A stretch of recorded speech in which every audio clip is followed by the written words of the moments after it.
नमस्कार, आप देख रहे हैं नवयुग टीवी और मैं हूं आपके साथ अभिनव कुमार। अभी हम बिहार की धरती पटना में मौजूद हैं और पटना एजुकेशन का हब माना जाता है। जी हाँ, आपने सही सुना, पटना एजुकेशन का हब माना जाता है क्योंकि बिहार के जितने भी ग्रामीण क्षेत्र के जितने भी बच्चे होते हैं वो खास तौर पे हर कोई पटना में अपनी शैक्षणिक व्यवस्था और शिक्षा के लिए पटना में आते हैं और यहाँ पे अच्छी एजुकेशन पटना में आपको मिल जाती है। बिहार के तमाम हिस्से के लोग यहाँ पे आते हैं और ख़ास बात यह होती है कि पटना में यहाँ पे आईआईटी मेडिकल 11th-12th के ज़्यादा बच्चे यहाँ पे प्रिपरेशन करते हैं। तो इसी के संदर्भ में हमारे साथ बातचीत करने के लिए करियर प्रोवाइडर कोचिंग के डायरेक्टर और संस्थापक हमारे साथ मौजूद हैं, जो कि लगभग पिछले 20-22 साल से पटना में अपना कोचिंग संस्थान चला रहे हैं। और इनसे सीधे बातचीत करते और जानने की कोशिश करते हैं कि अभी वर्तमान की जो हालात है उसमें बिहार की क्या स्थिति है और बिहार में शिक्षा व्यवस्था की क्या स्थिति है और ये जो 20 साल से कोचिंग चला रहे हैं इसके पीछे की वजह क्या रही। सबसे पहले तो आपका बहुत बहुत शुक्रिया समय देने के लिए। हाँ, धन्यवाद। हम आपसे जानने की कोशिश करते हैं कि बिहार में हमेशा शिक्षा को लेके बड़ी बड़ी बातें की जाती है, लेकिन यथार्थ के धरातल पर शिक्षा की ऐसी कोई चीज़ दिखाई नहीं देती है। तो आप पिछले 20 साल से यहाँ पे बिहार में कोचिंग चला रहे हैं, खास तौर पे आप फिजिक्स के शिक्षक भी हैं। तो आप अभी के पूरे वर्तमान स्थिति को किस तरीके से देख रहे हैं? किस तरीके अभी जिस तरीके से कुछ दिन बाद 11th-12th का एग्ज़ाम भी आने वाला है, तो उसको लेके क्या कहना चाहते हैं? है क्या नहीं कि शिक्षा का व्यवस्था तो मान लीजिए जैसे पहले भी था, आज भी बच्चे जो हैं कुछ पढ़ने वाले होते हैं, कुछ नहीं पढ़ने वाले होते हैं। बिल्कुल। और सरकार का जो व्यवस्था अपने हिसाब से है कि बच्चों को अधिक से अधिक मान लीजिए वो उनको अच्छा सुविधा दिया जाए और उसी के आधार पर शिक्षा नीति बनाया जाता है।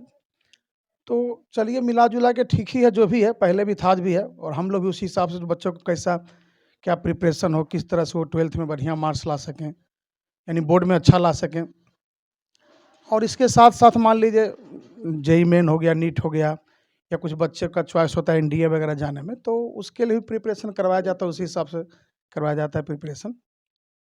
इसके अलावा मान लीजिए जहाँ तक जो व्यवस्था है माने हम बिहार की बात है जैसे मान लीजिए जो भी है, तो ठीक ही है मान के चलिए। अब थोड़ा जैसे मान लीजिए है क्या कि एग्ज़ामिनेशन जैसे जो है अपने हिसाब से चल ही रहा है और थोड़ा उसी में थोड़ा कड़ाई होना चाहिए एग्ज़ामिनेशन में ताकि बच्चा थोड़ा ज़्यादा पढ़ाई पर फ़ोकस करे। नहीं तो मान लीजिए अगर एग्ज़ाम में सही ढंग से नहीं हो पाता है अगर, तो उसमें क्या होता है कि बच्चे लोग उतना ध्यान नहीं दे पाते हैं, किसी तरह से अपना चोरी वगैरह करके पास कर जाते हैं। बिल्कुल।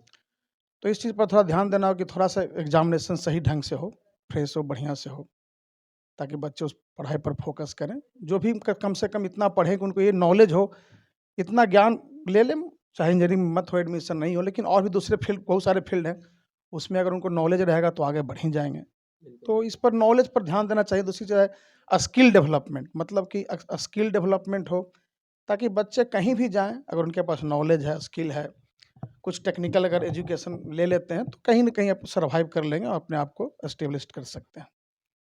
तो हम आपसे जानने की कोशिश करते हैं, कोरोना के बाद जितने भी ग्रामीण क्षेत्र से जो बच्चे यहाँ पटना में एजुकेशन के लिए आते थे, वो उनकी संख्या अब घट गई है और अभी पिछले कुछ दिन से फिर से ग्रामीण क्षेत्र के बच्चे यहाँ पे आना आरंभ कर दिए हैं। तो 20 साल से जो आप कोचिंग चला रहे हैं, तो अभी की वर्तमान हालात जो है, जो बच्चे यहाँ पे आते हैं और शिक्षा प्राप्त करते हैं, लेकिन अभी जो 2 महीने बाद 11th-12th का एग्ज़ाम है, क्रैश कोर्स है, जो हमारे दर्शक हमारे माध्यम से आपका ये वीडियो देख रहे हैं, उनको आप क्या कहना चाहते हैं? क्योंकि जो दर्शक वहाँ से 2 महीना अगर साल भर जो नहीं पढ़ाई किए होंगे, 2 महीना में अगर पढ़ाई करके अगर अपना एजुकेशन प्राप्त करके अच्छे नंबर से पास होने की ख्वाहिश रखते हैं, तो उनको क्या कहो उनको किस तरीके से आप गाइड करना चाहेंगे? देखिए, पहला चीज़ आप जो पूछे कि मान लीजिए कोरोना काल में गाँव के बच्चे नहीं आते, तो कारण था डर है, कोरोना है, मान बिल्कुल। लीजिए गाँव पर हैं तो अपने परिवार के साथ हैं, किसी तरह का है, तो परिवार वाले अपने हिसाब से उसको अपना टैकल कर लेते हैं। बच्चे को दूर भेजा जाता है, वहाँ हॉस्टल में रहते हैं या अपना रूम लेकर के रहते हैं, तो उनको अगर कोई दिक्कत होता है तो कोई देखने वाला तो नहीं है। हम लोग भी मान लीजिए टीचर हैं, तो अगर हमारे नज़र के सामने तभी हम लोग देख सकते हैं, या मान लीजिए पीछे में है, कैसे क्या है तो हम लोग नहीं कर सकते हैं। तो गार्जियन थोड़ा लोग डरते थे पहले, पेरेंट्स लोग भेजने के लिए। धीरे-धीरे स्थिति में सुधार हुआ है, तो धीरे-धीरे बच्चे लोग आना शुरू किए हैं, संख्या बढ़ा है सबका। अभी भी सब बच्चे नहीं निकल पा रहे हैं। तो धीरे-धीरे मान लीजिए बच्चे आएँगे, तो शहर में तो है ही है कि मान लीजिए कि यहाँ पे बढ़िया-बढ़िया कॉलेज है, अच्छे-अच्छे शिक्षण संस्थान है, कोचिंग इंस्टीट्यूट है, तो यहाँ का पढ़ाई का लेवल भी थोड़ा बढ़िया टीचर मिल जाते हैं, तो बच्चे लोग धीरे-धीरे फिर आएँगे। स्वाभाविक है, सबका अपने जीवन में ख्वाहिश होता है कि आगे बढ़ें, सबका इच्छा होता है कि मेडिकल में जाएँ, इंजीनियरिंग में जाएँ या कुछ सरकारी अच्छे सरकारी नौकरी प्राप्त करें। तो सबका इच्छा होता है धीरे-धीरे बच्चे आएँगे और मान लीजिए अब समय की बात है, समय तो कम ही है बोर्ड के लिए, 2-3 महीने का समय बच गया है, तो इसमें अगर बच्चे ही चाहें तो ध्यान देकर अगर मन से पढ़ें, बेहतर से। हाँ, मेन-मेन पॉइंट्स पर फ़ोकस करें, जो-जो चीज़ पढ़ लिए हैं उसको ज़्यादा ध्यान दें और जो प्रॉब्लम होता है अपने शिक्षक से संपर्क करके उसको दूर करें। जहाँ तक सवाल है कि अगर बच्चे थोड़ा ध्यान देंगे या मान लीजिए जो शिक्षक लोग वो भी थोड़ा अगर अपना ध्यान रखेंगे बच्चों पर, तो बच्चे आगे बढ़ ही जाएँगे। हाँ, सवाल उठता है कि अब समय कम है तो जो बच्चे साल भर नहीं पढ़े, 2 साल नहीं पढ़े, तो अब वो उतना मार्क्स तो नहीं ला सकते हैं, हाँ, मान लीजिए, लेकिन अगर कोशिश करें तो कम से कम इतना बार ज़रूर ले आएँगे। 60-70% तो आराम से 70-80% ला सकते हैं। हाँ, अगर थ्रू आउट पढ़ते हैं तो लोग 90 प्लस का उम्मीद लोग करता है कि 90 प्लस मार्क्स लाएँगे। लेकिन ख़ैर चलिए, मार्क्स तो अलग चीज़ है, अगर पढ़ेंगे, मेहनत करेंगे, ज्ञान होगा, नॉलेज होगा तो कुछ न कुछ कर ही लेंगे आगे जीवन में। हम थोड़ा एक अलग सवाल करने की कोशिश कर रहे हैं कि पिछले 20 साल से आप पटना में कोचिंग चला रहे हैं, लेकिन पिछले 20 साल से जो आपको कोचिंग चलाने की जो आपकी व्यक्तिगत अनुभव रहा, ऐसा क्या आपके पास ऐसा इस कोचिंग संस्थान पे ऐसा क्या ख़ास है? क्योंकि पटना में ढेरों कोचिंग संस्थान हैं, बच्चे वहाँ से छोड़ के आपके पास ही क्यों आते हैं? हम ये जानने की कोशिश करते हैं। देखिए, है क्या ना कि कोचिंग हमारे यहाँ जो है मेनली क्वालिटी एजुकेशन, मतलब एजुकेशन के साथ कोई समझौता नहीं किया जाता है। बिल्कुल। किसी स्तर के बच्चे हों, चाहे वो नॉर्मल हों, चाहे काफ़ी इंटेलिजेंट बच्चे हों, किसी भी स्तर के हों, तो पहला फ़ोकस जो है ना वो है कि बेहतर शिक्षा दिया जाए। अधिक से अधिक फ़ोकस करवाया जाए, जो टॉपिक्स हैं मेन, जो मान लो उनका सिलेबस है, उसको सही ढंग से करवाया जाए, पढ़ाया जाए, ताकि बच्चे सही ढंग से पढ़ें, सही तैयारी होगा। अगर उनके पास मान लीजिए ज्ञान है, समझ गया ना, बुद्धि है, सब चीज़ है, तो हर के पास रहता ही है।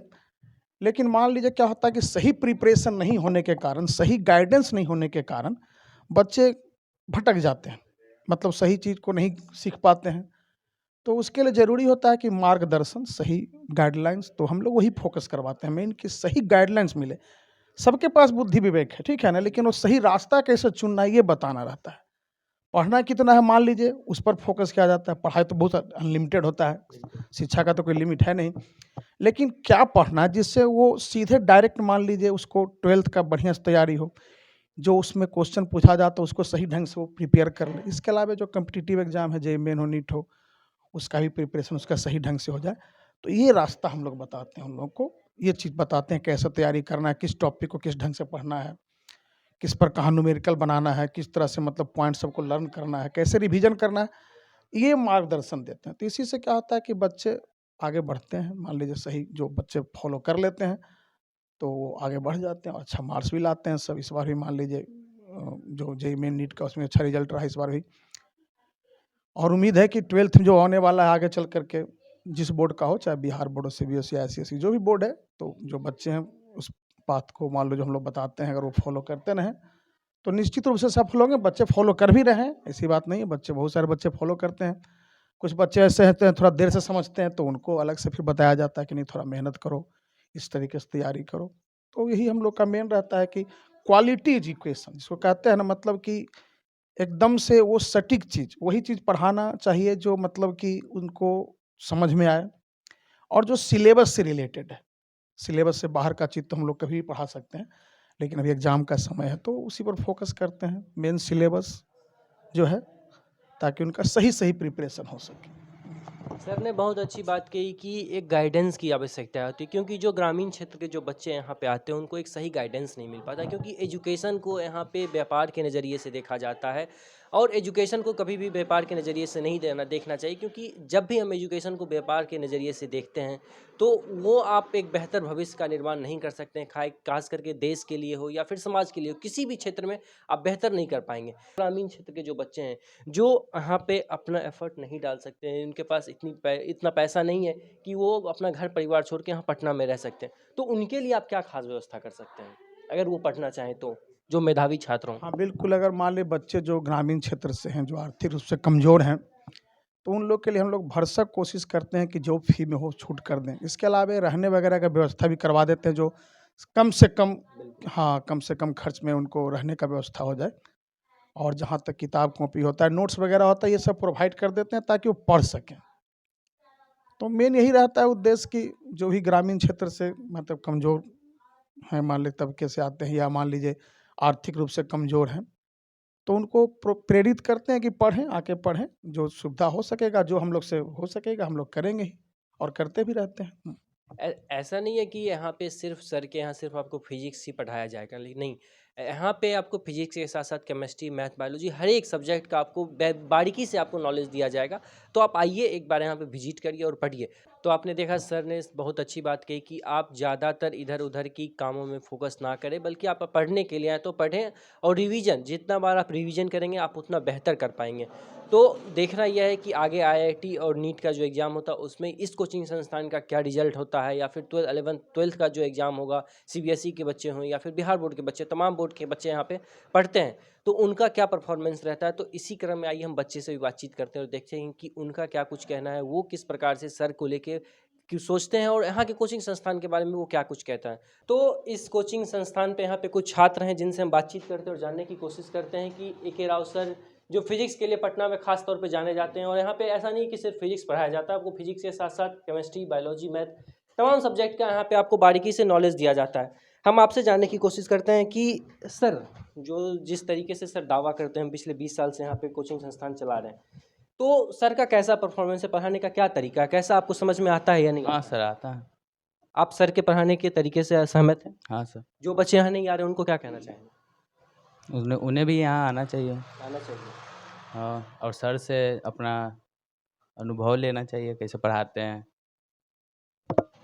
आप लोग क्या 11th-12th में हैं? 12th में हैं? Yes sir. तो 12th के बाद आगे क्या करना है? 12th के बाद आगे साइंस लेकर पढ़ाई करना है। मतलब साइंस लेके पढ़ाई करना है, आईआईटी करना है, मेडिकल करना है, क्या करना है? हम्म, या फिर ग्रेजुएशन करना है, या फिर जनरल कंपटीशन करना है? ग्रेजुएशन करना है, जनरल कंपटीशन। आपको क्या करना है? जी मेडिकल सेक्टर में जाना है। Medical sector. तो मेडिकल के लिए यहाँ पे नीट के लिए भी सर दावा करते हैं कि नीट के लिए यहाँ पे प्रिपरेशन होता है, तो क्या आपको अच्छे से गाइडेंस मिल रही है यहाँ पे? जी बिल्कुल, अच्छे से गाइडेंस मिल रही है, और सबको यहाँ पे आके पढ़ना चाहिए क्योंकि सर बहुत अच्छा से पढ़ाते हैं, कॉन्सेप्ट को समझाते भी हैं और अच्छे से पढ़ाते हैं बस। आप मास्क लगा के बैठे हैं, डर क्यों रहे हैं? क्या कहना चाहते हैं सर के इस कोचिंग संस्थान को लेके? सर हमेशा दावा कर रहे हैं, बड़े बड़े दावा कर रहे हैं कि हम ये कर रहे हैं, वो कर रहे हैं, आप क्या कहना चाहते हैं? सर यही बोलना चाहता है कि यहाँ आके पढ़ना चाहिए, और मतलब आपको समझ में आ रहा है? हाँ सर, हाँ जी। आपको आईआईटी करना है, मेडिकल करना है, क्या करना रेलवे का तैयारी करना है। है? रेलवे का अलग करना है। आपको क्या करना है? ग्रेजुएशन, उसके बाद फिर उसके बाद भी जनरल कंपटीशन। आपको क्या करना है? ग्रेजुएशन। अच्छा, ग्रेजुएशन तो करना है, लेकिन हम इस मुद्दे से हम भटक रहे हैं, हम खुद मुद्दे से भटक रहे हैं, क्योंकि हम यहाँ पे आए हैं सर के कोचिंग संस्थान के बारे में जानने के लिए। क्योंकि सर हमेशा जब भी सर के पास हम आते हैं, सर बड़े बड़े हमसे वादे करते हैं कि हम ये कर रहे हैं, शिक्षा संस्थान में हम ये बदलाव करने जा रहे हैं, ये कर रहे हैं, वो कर रहे हैं, मेडिकल के क्षेत्र में इतना परफॉर्मेंस हमारा रहा, आईआईटी के क्षेत्र में इतना परफॉर्मेंस रहा। आप लोगों को क्या लगता है, ये ऐसा यहाँ पे कुछ हो रहा है या नहीं हो रहा है? यस सर, हो रहा है, बिल्कुल हो रहा है। मतलब सर का कहना सही है, सर जुमले पेश नहीं करते हैं, जैसे अन्य शिक्षकों के द्वारा जो जुमले पेश किए जाते हैं वैसा यहाँ पे काम नहीं हो रहा है। केमिस्ट्री का कैसा पढ़ाई हो? बहुत अच्छा पढ़ाई होता है केमिस्ट्री का। और मैथ का? मैथ का भी अच्छा होता है, पर हम लोग का बायो है, पर मैथ का भी यहाँ बहुत अच्छा पढ़ाई होता है। ठीक है, आपने देखा किस तरीके से यहाँ पे तमाम छात्र का यही कहना है कि सर जो हमेशा कहते हैं कि कैमरे के सामने आके कहते हैं कि हम शिक्षा के क्षेत्र में इतना बदलाव कर रहे हैं, हम ये कर रहे हैं, हमारे बच्चे इतना कुछ आगे बढ़ रहे हैं, इतने नीट में क्वालिफाई कर रहे हैं, इतने आईआईटी में क्वालिफाई कर रहे हैं, 12th में हमारा इतना परसेंटेज रहा, या जो भी कहते हैं सर, तो ये यथार्थ के धरातल पर सर कहते हैं। ऐसा नहीं कि जुमले पेश करते हैं कि अन्य शिक्षकों के द्वारा जो जिस तरीके से पटना में जुमला पेश किया जाता है कि आप हमारे यहाँ आइए, ये बदलाव कर रहे हैं, वो बदलाव कर रहे हैं, लेकिन आप यथार्थ के धरातल जब बच्चे से बात करते हैं तो ऐसा कुछ देखने को नहीं मिलता है। तो देखना यह है कि आगे जिस तरीके से नीट और आईआईटी दोनों का एग्ज़ाम होने वाला है, खासतौर पर 12th का भी एग्ज़ाम अभी से कुछ दिन बाद बिहार बोर्ड का हो या फिर सीबीएसई का हो, हर बोर्ड का एग्ज़ाम होने वाला। तो देखना यह है कि इस कोचिंग संस्थान का क्या परफॉर्मेंस रहता है। तो फिलहाल के लिए इतना ही, बाकी की तमाम खबरों के लिए देखते रहे नवयुग टीवी। धन्यवाद।